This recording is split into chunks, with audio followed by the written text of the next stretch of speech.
And yeah, he's there every week. He'll often make sort of a half break, and you're just desperate for him to just be able to keep going, but he can't normally. So it was nice to see him getting man of the match, actually. Yeah. Do you know what I like? I like Jordan Lane back in the second row. I think he runs really good lines. Yeah, that is his best position, I think, without a doubt. Yeah. But it was, your dad said about unsung players. I mean, Jamie Shaw has been appalling on the wing, hasn't he, when he's played earlier this season? But in this game, he was good, and he was popping up across the pitch a couple of times in support play situations, which is where Jamie Shaw's at his best, supporting offloads, broken play. He gave himself the chance to show what he's best at, even though he was on the wing as his starting position. Interesting. I don't know whether you saw this or not, but there was a point at which he made a break down the wing, but it was the opposite wing. Yeah, he was everywhere. Yeah, no, exactly. That's what I mean. He was popping up and giving himself the chance to support players at times as well. So the amount of meters he made was fairly impressive. But when you think that he was actually making those sometimes on the opposite wing. Yeah, definitely. Yeah, there's a strong performance from him. I think Wire had some strong performances as well. I thought Ben Curry was really good. The stats he put up were impressive, given he had a 10-minute sin bin as well. Yeah. But also, Thewlis impressed me. Although he looks a bit lightweight still, their attack looked a bit more coherent when he was getting involved in it, because the two halfbacks weren't playing together at all. That was an issue for Warrington, I thought. But whenever they did combine, Thewlis always got himself in a good position to play on, to keep the play going. I just think they switched off a few times, though, as well. Warrington did, when they were in attacking positions, which isn't ideal, and I think they let themselves down a little bit there. I think they could have done a bit better with some of their field position, and I think Charlie made a couple of stupid errors as well in the game by being switched off. But Warrington's pack were better in this game than they have been. Mulhern, it seems like, was strong against Salford, and I think he was strong in the opening spell of this game. Cooper put in a lot of effort in this game. Philbin, I actually noticed him with the ball a couple of times, which I don't think I've done all year. So they were better in the pack and did match up well against your pack during the game. I think you've got to give them credit for that, because they've been so slaughtered by all of us for how poor their pack has been. And they've come up against a good pack in your pack. I know it's Easter Monday, so maybe, and they had an extra day, an extra 12 hours.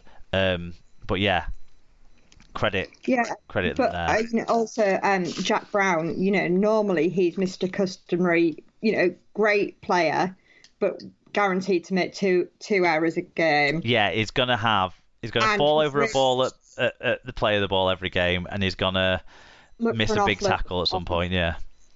And I'd say the last 3 matches he's cut those out. I think he's really maturing well as a player.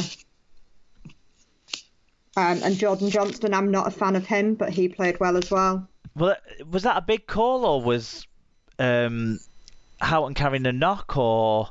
He's just too old to play 2 matches, and actually I did think he did scoot well from dummy half on Friday, but apparently the plan was always that he would play 80 on Friday and Johnston play on Monday. Fair enough. Before we get to the big contentious issue that people will be wondering why we've not talked about it yet, but we've got to talk in order of the game when it's a game like this. You can't talk about the most exciting, dramatic moment at the start, really. Grade B, tripping charge for Luke Gale. He's got a 2-match penalty notice for that, which maybe means Ben McNamara gets another shot, hopefully. Possibly not, because he's injured his spine, actually. Oh. Yeah. Is that playing for the reserves? In training, I think. Yeah. From what I've heard, he's it's some sort of disc issue, but I don't know any more details. It's just every thread on the whole Facebook page has been like, oh, Ben McNamara should play. He's injured. Oh, I think Ben McNamara should play. He's injured. Well, I mean, that means Reynolds has got to perform better than he did on Friday then, doesn't it? Yeah, so apparently he was sick last week, very ill, and that's why he didn't play on Monday. I've got no recollection whatsoever of this tripping incident. I remember watching it on the game and thinking that looked like a trip, but it was one of those ones where the player sticks the leg out and then sticks their arm out to make it look like a tackle. Yeah, I mean, I know somebody said that they saw it from the stands and thought, oh dear, that didn't look good. But it was something that I didn't see. Nobody seemed to appeal for, so it just passed me by. And he was not the person that I expected to see getting a ban. However, I'm personally in favour of appealing it because I don't think 2 matches is long enough.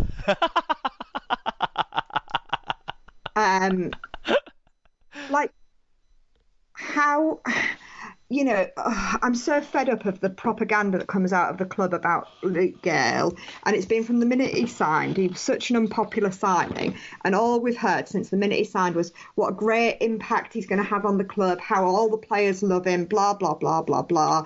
And actually, like, how can your club captain be suspended for 7 matches, out of what is it, the first 13 or something, is it, in all competitions? We've had 9 Super League games and 2 cup games, haven't we?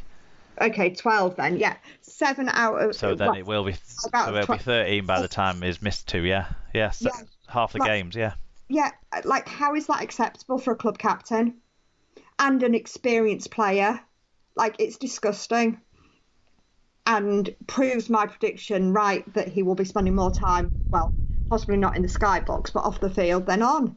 However, I thought it'd be, these fake injuries as his rather than his stupidity. Right. So the game's coming close down to the end of it. Warrington take a lead. I think at that point of the game, arguably a deserved lead. They built really well through it. It was a nice try, wasn't it? Yeah, and they'd been, I think, the stronger side in the second half as well. We had switched off by that point. But you didn't switch off fully. You had a second effort. I think it 77 minutes on the clock. You'd got close a couple of times with a couple of strong efforts, and then Manu Mao runs onto a short ball close to the line, lands on top of a defender or next to a defender. Yeah, in the vicinity of a defender. So Chris Kendall sends it up as a try. This is the video referee system we have in place. Darryl Powell doesn't like it, but he doesn't have a better solution. He just doesn't like what happened in this game. And then the video ref, I think it was Marcus Griffiths, wasn't it? Didn't really have a choice but to go back as a try because whilst you could never see the ball definitely hitting the ground, there was significant parts of the replay where you couldn't see the ball at all from any of the camera angles. So you have to go with what the ref thought he saw from his stood very close to it angle. Yeah. And gave a try. But do you think, and even probably Hull fans in this, do you think anyone's going to be truly convinced that Mao got that down? I mean, that was directly in front of us. Who knows whether he scored it or not? So you're saying you didn't have much worse of a view than Chris Kendall, and you can't be sure? Yeah, I mean, okay, we sit on row S, I think, so, we're a fair way back, but directly in line with it, I think if Chris Kendall can't see it, then the only person that's going to be able to see it is Manu Mao. Do you know what I mean? Like, yeah. Now, I would love to say that he Ryan Atkins it, and I'm convinced of that and all of that because that made me laugh. But I think he got it down. I think when he landed, it was his hand underneath the ball, not a defender's hand underneath the ball. But the ball definitely didn't hit the ground when he first landed, but his hand was on the ground. So you've got to think somewhere in that probably it's touched a bit of grass. But even if it didn't, what he then, in the kind of fight where the defenders were trying to get under the ball, and eventually they did lift it up because you could see where it ended up after it came back into view about 2 seconds after. But what he did is he brought his left hand around and put that on top of the ball to try and take his right hand from under the ball but still have possession of the ball because he's not Conrad Hurrell. And I think just as it's all getting obscured by the bodies and the camera angles, I think you just about see that he completes that action where the left hand goes on top of the ball and the right hand comes out from under the ball. Yeah. And so I think it must have touched the ground at that point, but you don't definitely see it happen. No, but to be fair, the Warrington players didn't object massively when it went up. No.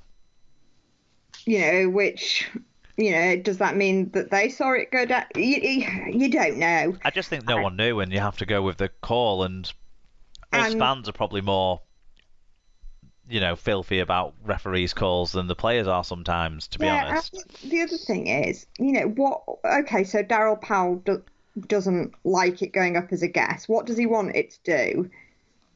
Fair enough, okay. So does he want it always to go up as just make a decision video ref? But then it was clear that the video ref didn't have any more evidence. So what does he want the video ref to do in that situation? You've got to have a rule. And as far as I was aware, the rule is benefit of the doubt to the attacking team. Well, I don't think that's in the rules anymore, but I do think it carries some weight, doesn't it? Some. It was in the rules, wasn't it? Yeah, it did previously seem to be the way that the rules were not necessarily in the rule book, but it was the directive of interpretation, I think. Yeah. So, at what point is he where? I'm not saying one way or another whether Mao got the ball down or not. I don't know, but what does Powell want other than his team not to lose? Yeah, and I think he can take a lot of positives out of this game because I think it was a better wire effort physically than I think I've seen them give in quite a bit of other games. And if they just find a way, I know it was Ratchford and Widdop in this game, not Widdop and Williams, but if they just find a way to get the halfbacks to play together and link up through for a fullback who can create either Ratchford or Fewlis, then they actually will be where he needs them to be with this sort of performance overall. Yeah. If they play like this but have Williams playing well, they win more games than they lose. Anyway, but Hull won this one, and exciting finish, controversial finish, but one that made you happy, so that's good. Yes.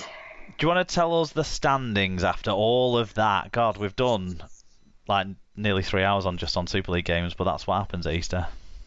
Yeah, so St Helens have a gap at the top. They're on 16 points with Wigan and Catalan's behind on 14 points. There's a bit of separation then to Huddersfield on 11 points in fourth. Hull FC and Hull KR both have 10 points, making up the top six. Castleford and Warrington are both on 8 points. Salford and Wakefield have 6 points. 11th place Leeds on 3 points are a point clear of bottom place to lose.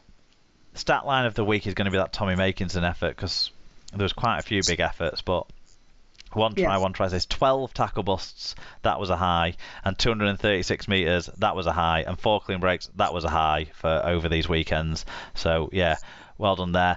Player of the week, I had a long think about this, but it has to be a player who influenced heavily 2 winning performances. So it could only be a Hull KR player, a St Helens player, or a Castleford player.